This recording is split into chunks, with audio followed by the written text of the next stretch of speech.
Hi friends, வணக்கம். இந்த வீடியோவில் ஆர்டிகிள்ஸ் ஏ அண்ட் த அதை நம்ம எப்படி கரெக்டாக யூஸ் பண்ணுறதுன்னு பார்ப்போம். ஏற்கனவே நான் வந்துட்டு ஒரு 2-3 இயர்ஸ்க்கு முன்னாடி அதை பற்றி நான் வீடியோ போட்டிருந்தேன். பட் அது இந்த மாதிரி நான் போர்டு யூஸ் பண்ணலை, வெறும் நோட் புக்கில் எழுதி அதை நான் எக்ஸ்பிளைன் பண்ணியிருந்தேன். இந்த மாதிரி வீடியோ போடலாம் அப்படின்னு சொல்லிட்டு ஒரு தோணுச்சு எனக்கு. நல்லா கவனிங்க. ஏ அண்ட் அது உங்களுக்கு நல்லா ஈஸியாக தெரியும். ஏ அப்படிங்கிறது வந்து இங்க பாருங்க, நல்லா கவனிங்க. இதுக்கு கண்டிப்பா நம்மளுடைய தாய்மொழி தமிழுடைய அறிவு வந்து இருந்தா போதும், ஈஸியா நீங்க வந்து இதை பட்டைய கலப்பிடலாம். ஓகேங்களா? கவனிங்க. ஏ அப்படின்னா தமிழ்ல நம்ம ஒருன்னு சொல்றோம் இல்லையா, அது மாதிரி. ஆன் அப்படிங்கிறது அதே தான் ஓர் அப்படின்னு சொல்ற மாதிரி. தமிழ்லயே நம்ம படிச்சிருக்கோம். ஒரு அப்படிங்கிறது வந்து இங்க வரக்கூடிய பெயர் சொல் இருக்கு இல்லையா, நவுன். அந்த பெயர் சொல்லுடைய முதல் எழுத்து கான்சனண்டா இருந்துச்சுன்னா, அதாவது உயிர் மெய் எழுத்து, மெய் எழுத்துன்னு சொல்லுவோம் இல்லையா, அந்த மாதிரி மெய் எழுத்தா இருந்ததுன்னா, உயிர் மெய் எழுத்தா இருந்துச்சுன்னா ஒரு யூஸ் பண்ணணும். ஓர் அப்படிங்கிறது வந்து உயிரெழுத்து இருந்துச்சுன்னா, ஓகே, அ ஆ இ அந்த 12 எழுத்துக்கள் இருக்கு இல்லையா, அந்த எழுத்துக்கள்ல இங்க வரக்கூடிய பெயர் சொல்லுடைய முதல் எழுத்து இருந்துச்சுன்னா ஓர் அப்படின்னு நம்ம தொடங்கும். ஃபார் எக்ஸாம்பிள் இங்க பாருங்களேன், ஓர் இலை அப்படின்னு தான் சொல்றோம். ஓர் இலை. ஊர்ல அப்படிங்கிறது அது தவறு. ஓர் ஊர், ஏன்னா இந்த ஊ அப்படிங்கிறது வபில், உயிரெழுத்து இல்லைங்களா. அதே மாதிரி இங்க ஒரு ராஜா அப்படின்னு சொல்றோம்னு வச்சுக்கோங்களேன், ஒரு ராஜா அப்படின்னா இங்க பாருங்க ரா. அப்ப இதுதான் பேசிக், சரிங்களா? இப்ப இதை வச்சு இதை அடிப்படையில நம்ம இந்த ஆர்டிகிள் கத்துக்கலாம். இங்க கவனிங்க. இப்ப இந்த ஏ அப்படிங்கிறது இதுக்கும் வேல்யூ என்னன்னா ஒன்று அப்படின்னு அர்த்தம், சரிங்களா? சோ இங்கேயும் நவுன் தான் யூஸ் பண்ண போறோம், இங்கேயும் நவுன் தான் யூஸ் பண்ண போறோம். பட் ரெண்டுக்கும் இல்ல என்ன ஒற்றுமைன்னா, இங்கேயும் வந்து ஒருமை பயன்படுத்த போறோம், இங்கேயும் ஒருமை சொல் பயன்படுத்த போறோம், ஒருமையில கூடிய பெயர் சொல். இப்போ ஃபார் எக்ஸாம்பிள் இங்க பாருங்களேன், ஏபிசிடியில் வந்து இந்த 26 லெட்டர்ஸ் இருக்கு இல்லையா, அதுல எந்தெந்த லெட்டர்ஸ் எல்லாம் வரும் இது தெரிஞ்சதுன்னா ஈஸியா கண்டுபிடிச்சலாம். இப்போ ஆன் அப்படிங்கிறது வந்து உயிரெழுத்து என்னன்னா ஏ இ ஐ ஓ. இது வந்து யூ கிடையாது, ஊ. இங்க நீங்க சவுண்டா தான் நீங்க பார்க்கணும், சரிங்களா? இதை தவிர்த்து இந்த 5 லெட்டர்ஸ் இருக்கு பாத்தீங்களா, அந்த 5 லெட்டர்ஸ் வந்து உயிரெழுத்துக்கள், வபில்ஸ். இதை தவிர்த்து மற்ற எல்லாத்தையும் நம்ம கான்சனன்ட்ஸ் சொல்றோம் இல்லையா. அந்த கான்சனன்ட்ல தொடங்கக்கூடிய சிங்குலர் நவுனுக்கு முன்னாடி ஏ போடணும். ஃபார் எக்ஸாம்பிள் பாருங்க, ஏக்கு அடுத்தது பி இருக்கா, பேட், எ பேட். ஐ பாட் எ பேட், நான் ஒரு பேட் வாங்கினேன் அப்படின்னு இந்த பாட்டே வச்சுக்கலாம் நம்ம, சரிங்களா? அடுத்தது பாருங்க, பேட்டுக்கு அடுத்தது வந்து பிக்கு அடுத்தது சி இல்லையா, எ கேட். ஐ சா எ கேட், நான் ஒரு பூனையை பார்த்தேன் அப்படிங்கிறோம். கேட்டுக்கு அடுத்தது சிக்கு அடுத்தது டி வச்சுக்கலாம். ஐ சா எ டாக், நான் ஒரு நாயை பார்த்தேன். ஈ இருக்கா, அடுத்தது ஈ இருக்கா, அதை விட்டுருங்க. ஈக்கு அடுத்தது எஃப் இருக்கா, இங்க பாருங்க, எஃப்னா ஃபேன் வச்சுக்கலாம். ஐ பாட் எ ஃபேன், நான் ஒரு ஃபேன் வாங்கினேன். இங்க வர்றது எல்லாமே சிங்குலர், அதே மாதிரி இதுக்கும் தான் சிங்குலர். அடுத்தது எஃப்க்கு அடுத்தது ஜி, கோட். ஐ பாட் எ கோட், நான் ஒரு ஆடு வாங்கினேன், நான் சந்தைக்கு போய் ஒரு ஆடு வாங்கினேன் அப்படின்னா ஐ பாட் எ கோட். ஜிக்கு அடுத்தது எச். இப்போ இங்க பாருங்க, ஹென். இப்போ உங்களுக்கு ஒரு டவுட் வரும், சார் ஹெச்ல தொடங்குற மாதிரி இருந்துச்சுன்னா நாம ஹேண்ட் தானே யூஸ் பண்ணிக்கிறோம் அப்படின்னு ஒரு டவுட் வரும். அப்படி இல்லை, எங்க ஹெச் வந்து சைலண்டா இருக்கோ அங்கதான் நம்ம வந்து ஹேண்ட் யூஸ் பண்ணணும். ஆனா இங்க நம்ம வந்து ஹே அப்படின்னு சொல்றோம் இல்லையா, ஹே, இந்த சவுண்ட் வந்துட்டு உயிரெழுத்து கிடையாது, புரியுதா? இப்ப ஒரு உயிரெழுத்தையும் இங்க பாருங்க, ஹெச்க்கு அடுத்தது ஈ இருக்கு இல்லையா, இதை வந்து கான்சனன்ட் சொல்றோம். இந்த கான்சனன்ட்க்கு பின்னாடி ஒரு வவல் சேர்ந்துதான் இந்த லெட்டர். இந்த லெட்டர் அ ஆ இ அந்த 12 எழுத்துக்கள்ல வருதா, வரல, ஏன்னா இது கான்சனன்ட், வபில் கிடையாது. இப்போ ஐ சா எ ஹென், ஐ வந்து ஏற்கனவே இங்க இருக்கா, ஐ. அடுத்தது ஜே. ஜே வந்துட்டு இங்க பாருங்க, ஜாக் ஃப்ரூட், ஓகேங்களா, ஜாக் ஃப்ரூட். ஐ பாட் எ ஜாக் ஃப்ரூட், நான் ஒரு பலாப்பழம் வாங்கினேன் அப்படின்னு சொல்றோம். ஜே. அடுத்தது கே. கே வந்துட்டு பாருங்க, guide. Okay, I made a guide, நான் ஒரு பட்டம் தயாரித்தேன், பட்டம் செய்தேன் அப்படின்னு சொல்லுவோம், சிங்குலர் இருக்கு. அடுத்தது எல் பாருங்க, லெமன். லெமன், ஐ பாட் எ லெமன். ஓகே, அப்போ இந்த ஃபர்ஸ்ட் எழுத்து கான்சனண்டா இருக்கிறதுனால. அடுத்தது எல்லுக்கு அடுத்தது பாருங்க, மேன், எம், அடுத்த லெட்டர் எம் இருக்கா? இப்போ ஐ சா எ மேன், நான் ஒரு ஆளை பார்த்தேன் அப்படின்னு சொல்றோம். எம்முக்கு அடுத்தது என், என் வந்துட்டு என்ன சொல்லலாம், வேற ஏதாவது, நிப். ஓகே, நிப், பேனாவுடைய நிப்புன்னு சொல்றோம் இல்லையா, சிங்குலர்ல வச்சுக்கலாம். அடுத்தது பாருங்க, ஓ இங்க ஆல்ரெடி இங்க இருக்கு. அடுத்தது பி, அதுல பேரட் அப்படின்னு வச்சுக்கலாம். ஐ சா எ பேரட், நான் ஒரு மயிலை பார்த்தேன் அப்படிங்கிறோம். அடுத்தது Q, she is a queen, அவள் ஒரு ராணி அப்படின்னு சொல்றோம், குயின். அடுத்தது ஆர், ஐ சா எ ரேட். அடுத்தது எஸ் வச்சுக்கலாம், ஸ்னேக், ஐ சா எ ஸ்னேக். ஓகே, இருங்க ஒரு சாக் பீஸ் எடுத்துக்கிறேன். ஐ சா எ ஸ்னேக். அடுத்தது டி, இங்க பாருங்க, டேப். டேப்னா குழாயில, குழாயின்னு சொல்றோம் இல்லையா, பைப்பு, தண்ணி, குழாயில இருந்து தண்ணி பிடிக்கிறோம் இல்லையா, டேப், ஐ சா எ டேப். அடுத்தது இங்க பாருங்க, யூ இருக்கா, யூ இருக்கு, அதை விட்டுருங்க இப்போதைக்கு, அதை விட்டுருங்க. அடுத்தது வி பாருங்க, I saw a van. Okay, first letter consonant, A use பண்றோம். அடுத்தது டபிள்யூ வருதா, உமன், சிங்குலரா இருக்கணும். இங்க வந்து ப்ளூரல் இருந்துச்சுன்னா விமின் அப்படின்னா ப்ளூரல் ஃபார்ம், இங்க சிங்குலர் நவுன் மட்டும்தான் இருக்கணும், டபிள்யூ. அடுத்தது எக்ஸ் இருக்கா, இப்போ எக்ஸ் வந்துட்டு பாருங்க, ஜெராக்ஸ் காப்பி, ஜெராக்ஸ் காப்பி. இங்க வெறும் ஜெராக்ஸ் மட்டும் நம்ம எடுத்துக்கல, இதையும் சேர்த்துனாதான் வந்து ஒரு நவுனா இருக்கு. ஓகே, அதனால I got a xerox copy, நான் ஒரு ஜெராக்ஸ் காப்பி, ஜெராக்ஸ் காப்பியை பெற்றேன், ஒரு நகல் காப்பியை பெற்றேன் அப்படின்னு சொல்றோம் இல்லையா, அது.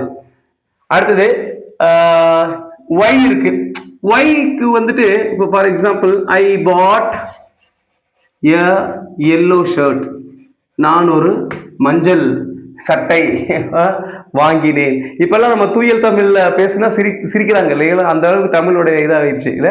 சரி, அடுத்தது இசட், கடைசி ஒரே ஒரு எழுத்து இசட். இப்போ அதுக்கு வந்துட்டு ஜீப்ரா அப்படின்னு வச்சுக்கலாம், அவ்வளவுதான். இதுதான் வந்து ஏ யூஸ் பண்ணக்கூடியது ரூல். இன்னும் ஒரு ஸ்ட்ரேஞ்ச் பெக்யூலியரான இதெல்லாம் இருக்கு, நான் அதை வந்து பின்னாடி சொல்றேன். இப்போதைக்கு இது பேசிக் தெரிஞ்சுக்கணும், அப்பதான் அது புரியும் உங்களுக்கு. சரி, இப்ப பாருங்க, இதை பாருங்க, இந்த வவ்வல்ஸ்ல தொடங்கக்கூடிய சிங்குலர் நவுனுக்கு முன்னாடி நம்ம இப்ப பாருங்க, ஏ இ ஐ ஓ, இது ஊ, நல்லா ஞாபகத்தில் வச்சுக்கோங்க. இப்போ இது ரொம்ப இம்பார்ட்டன்ட், நல்லா கவனிக்கணும். நம்ம தமிழ்ல வந்துட்டு 247 எழுத்துக்கள் இருக்கு, சரிங்களா? 12 உயிரெழுத்துக்கள் இருக்கு. ஆனா இங்கிலீஷ்ல வெறும் 26 எழுத்துக்கள் தான். அதுல இந்த 5 லெட்டர்ஸ் வந்துட்டு உயிரெழுத்துக்கள் சொல்றோம். ஆனா இந்த 5 உயிரெழுத்துக்களையுமே நம்ம என்ன பண்ணலாம், அந்த 12 தமிழ் இருக்கக்கூடிய உயிரெழுத்துக்கள் இருக்குல்ல, அதுக்கு நம்ம சப்ஸ்டியூட் பண்ணலாம். அது எப்படின்னு பாருங்களேன். இப்ப ஏ அப்படின்னா ஆவும் சொல்லலாம், ஆ சவுண்டுக்கும் எடுத்துக்கலாம்.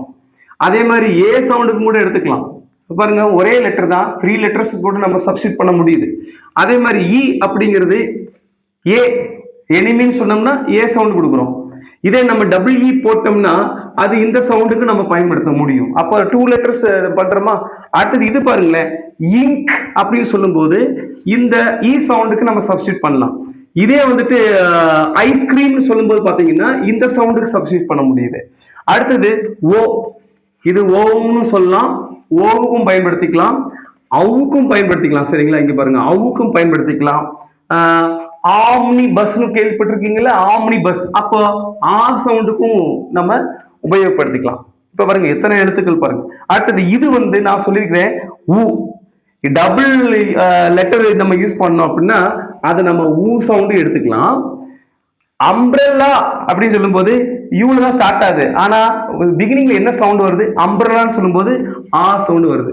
இப்ப நீங்க பாருங்க, இந்த 12 எழுத்து வந்து இதுல அடங்கி இருக்கும். அ இ உ ஏ, இந்த 12 எழுத்துமே இதுல அடங்கி இருக்கு.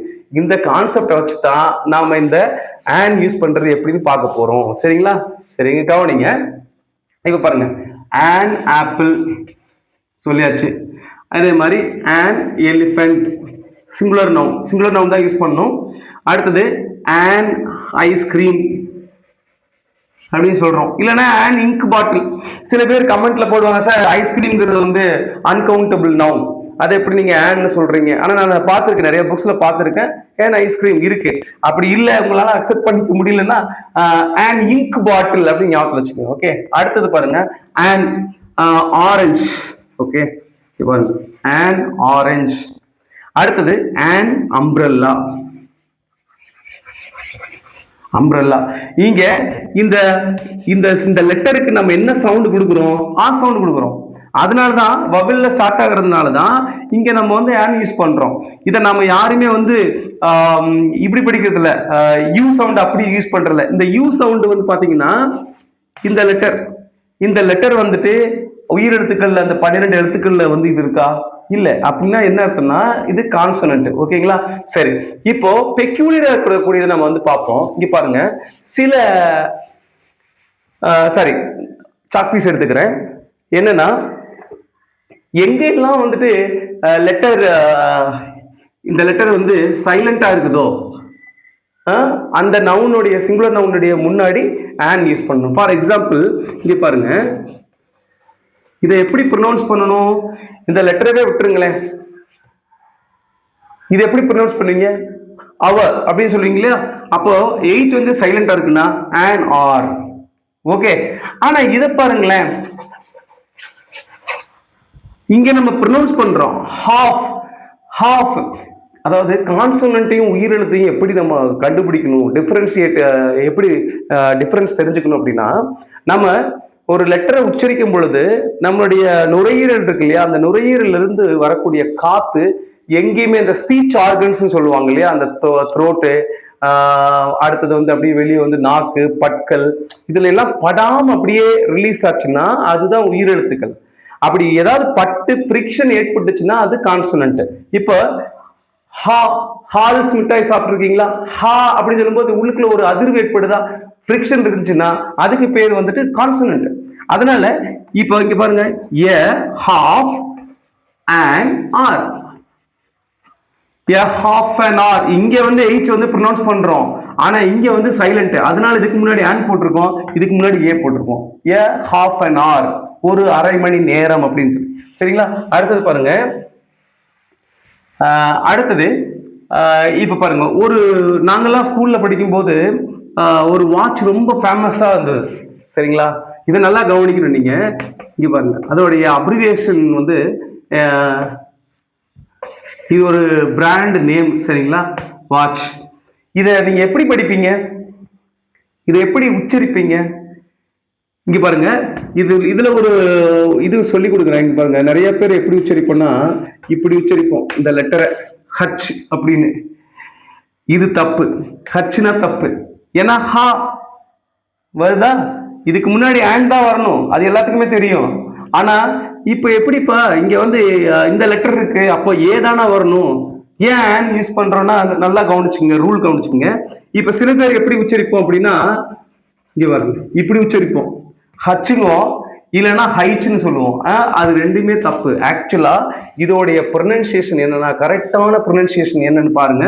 நான் அந்த பொலிட்டிக் அந்த ஸ்கிரிப்ட்ல நான் எழுதுறேன். இதுதான் அந்த பொலிட்டிக் ஸ்கிரிப்ட். சரிங்களா? இந்த லெட்டருடைய இப்ப நம்ம இதை இந்த ஸ்லாஷுக்குள்ள நம்ம யூஸ் பண்ணோம்னா அதை நம்ம சவுண்டா தான் எடுத்துக்கணும். இப்ப இந்த லெட்டரை நம்ம தனியா படிக்கும்போது பாத்தீங்கன்னா இப்படிதான் நம்ம படிக்கிறோம். இங்க பாருங்க, இ, இந்த பக்கத்துல ஐ இருக்கா, ரெண்டு சேர்த்தோம்னா எய். இப்ப இந்த டி இந்த சிம்பிள் போட்டோம் அப்படின்னா நல்லா அழுத்தி நம்ம வந்து உச்சரிக்கணும். எச். இது வந்து எப்படி இது பார்த்தா எய்ட்ஸ் அப்படிங்கிற மாதிரி இருக்கா? அப்படி இல்லை, இது எயிட்.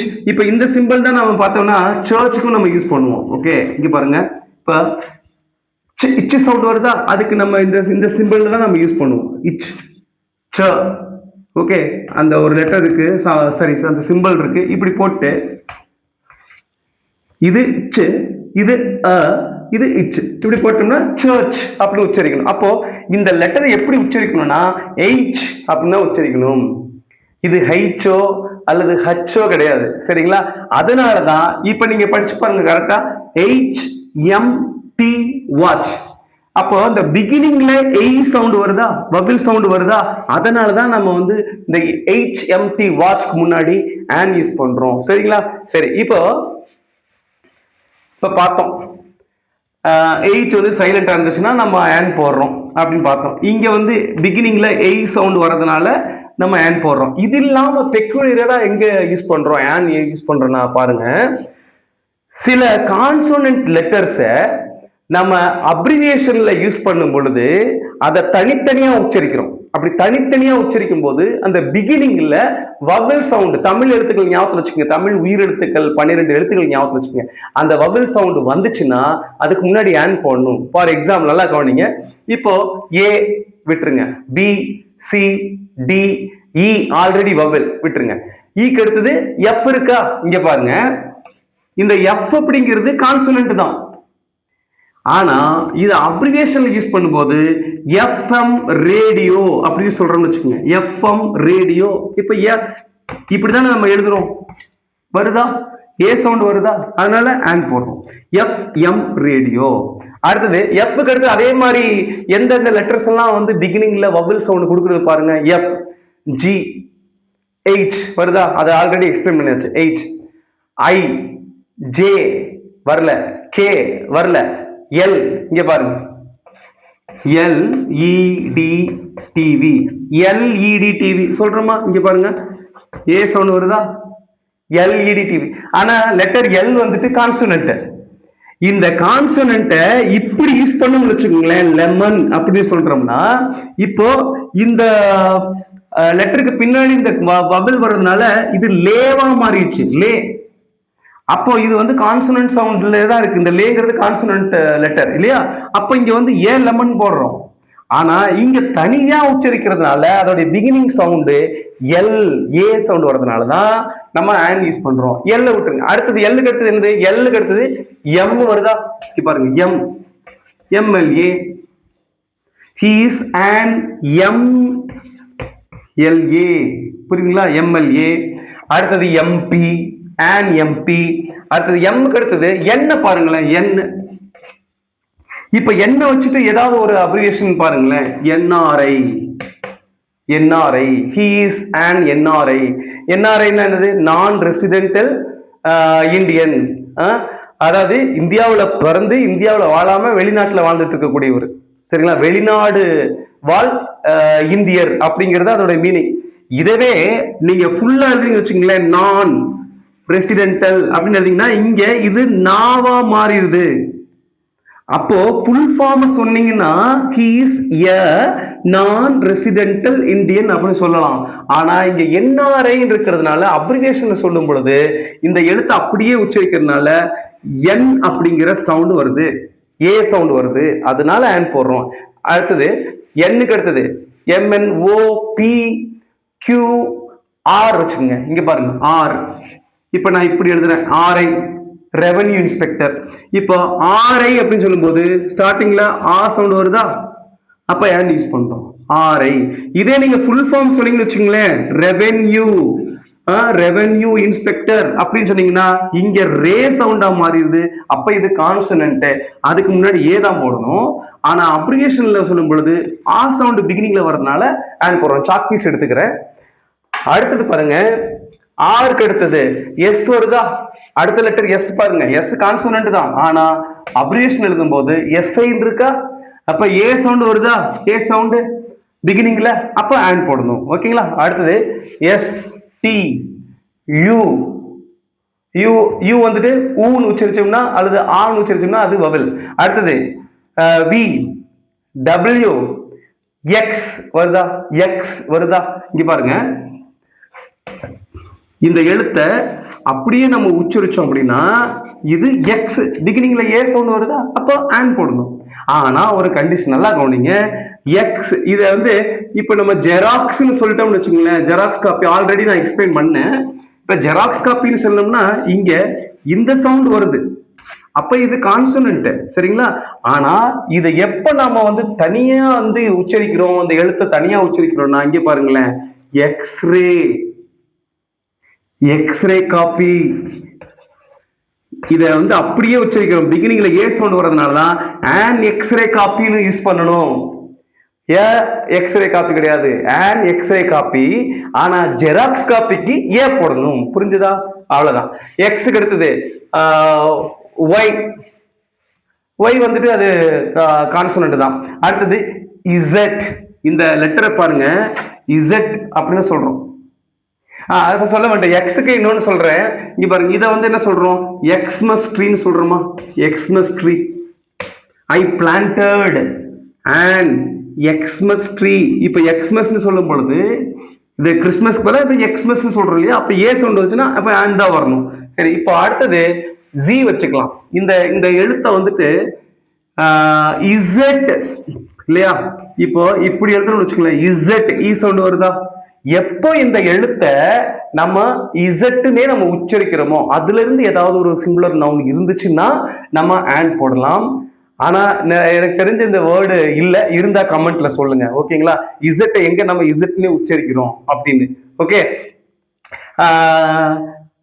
ஆனா இதை பாருங்க, ஜீப்ரா அப்படின்னு சொல்றோம்னு வச்சுங்களேன். ஜீப்ரான்னு சொல்லும் பொழுது இங்க வந்து ஜி சவுண்ட் வந்துருது. அப்போ இங்க ஏதான் வரும், ஆன் வரக்கூடாது. எப்போ இசட்டை மட்டும் தனியா நம்ம உச்சரிக்கிற மாதிரி ஏதாவது ஒரு நவுன் இருக்குதோ அப்போ நம்ம வந்து ஆன் யூஸ் பண்ணிக்கலாம். ஓகே, சரி. இப்போ இன்னொன்னு பாருங்களேன். இப்போ இவ்வளவுதான் ஆனுடைய கம்ப்ளீட்டான ஒரு நாலேஜ் இவ்வளவுதான். இப்போ இந்த ஏ யூஸ் பண்றது பாருங்களேன், இன்னொன்னு ஒரு பெக்குலியரா இருக்கு பாருங்க. சில உங்களுக்கு நல்லா தெரியும், ஆன் வந்து சிங்குலர் நவுனுடைய முதல் எழுத்து வவல் தொடங்குச்சு அப்படின்னா ஆன் யூஸ் பண்ணணும். ஆனா சில நவுன்ஸ் வந்து பாத்தீங்கன்னா வவல்ஸ்ல தான் தொடங்கி இருக்கும், ஆனா அது கான்சனன்ட் சவுண்டை தரும். அதுக்கு முன்னாடி நம்ம ஏ யூஸ் பண்ணணும். ஃபார் எக்ஸாம்பிள் இங்க பாருங்க,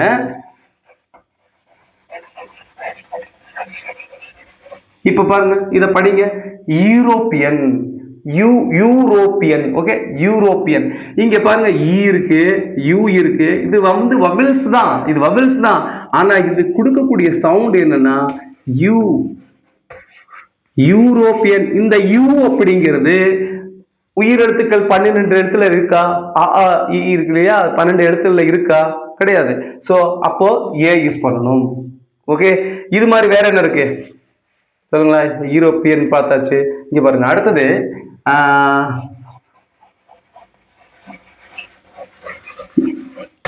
இதை நம்ம இப்படி வாசிக்கிறோம், யூனிவர்சிட்டி.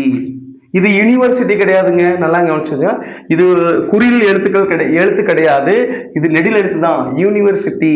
இப்ப இட் இஸ் ஏ யூனிவர்சிட்டி. இந்த இடத்துல வந்து கான்சனன்ட் இருக்கிறதுனால தான் நம்ம ஏ போடணும். பார்த்த உடனே இங்க லெட்டர் இருக்குப்பா, யூ இருக்குப்பா, இது வவல்பா, முன்னாடி ஆன் போடலாம்ப்பா அப்படின்னு முடிவு வந்துடக்கூடாது. இதோட உச்சரிப்பு என்னன்னா யூ. அதனாலதான் சொன்னேன், தமிழ் நல்லா தெரிஞ்சிச்சுன்னா இதுல நீங்க வந்து மிஸ்டேக்கே பண்ண மாட்டீங்க. அவ்வளவுதான். ஏ அண்ட் ஆன் யூஸ் பண்றதுக்கு இவ்வளவுதான். அடுத்தது இப்ப இப்போ உதாரணத்துக்கு ஒரு வேர்டு எழுதுறேன். இப்ப நீங்க சொல்லுங்க, இதுக்கு முன்னாடி என்ன வரும்? சாக் பீஸ் எடுத்துக்கிறேன், சரிங்களா? இதுக்கு முன்னாடி என்ன வரும் யோசிச்சு பாருங்க. இப்போ இங்க H வந்து சைலண்ட். அப்ப இதை விட்டுட்டு படிச்சீங்கன்னா எப்படி படிக்கணும்? ஆனஸ்ட். அப்ப என்ன வரும்? an honest man.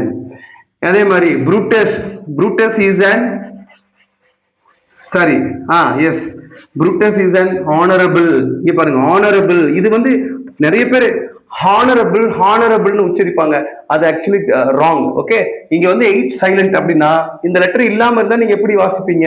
ஹானரபிள் தானே வாசிப்பீங்க. அப்போ இதுக்கு முன்னாடி ஆன் போடணும். அவ்வளவுதான். ஓகேங்களா? இந்த வீடியோல ஏ அண்ட் ஆன் மட்டும் பார்த்துருக்கோம். அடுத்த வீடியோவில் தோட யூசேஜ் நான் சொல்ல போறேன். ஓகேங்களா? Thank you so much. இந்த வீடியோ பிடிச்சிருந்தா லைக் பண்ணுங்க, ஷேர் பண்ணுங்க, மறக்காம சப்ஸ்கிரைப் பண்ணுங்க. Thank you so much.